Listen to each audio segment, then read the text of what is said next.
40टा बिटिसिनि 40टा समस्तियानो जों साफ्रोमनिबो बियो बावहाय गोबाङा गोबां गेम गेलेनो हागौ 18टा होननाय मोनसे राव दङ प्लास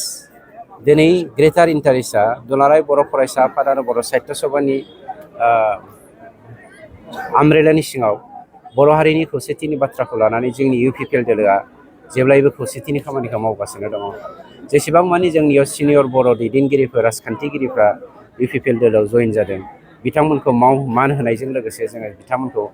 बिथांमोनखौ सिगांनि सारियाव दोननानै जोङो जेब्लायबो हारिखौ दैदेनलांनो नागिरो जायनि जाहोनाव आङो 14 नं चिरां दुवार खनसि बियाबनिफ्राय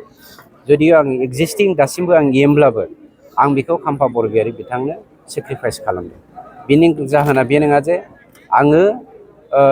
नैबेखौ लुबैनानै मोननो लुबैनानै फैदों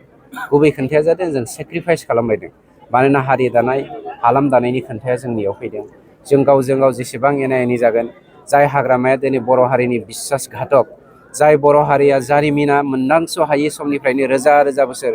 सुथुरनि सिङाव हेवमानि मोनसे हारिया दिनै सासे दैदेनगिरि बर' दैदेनगिरि जानानै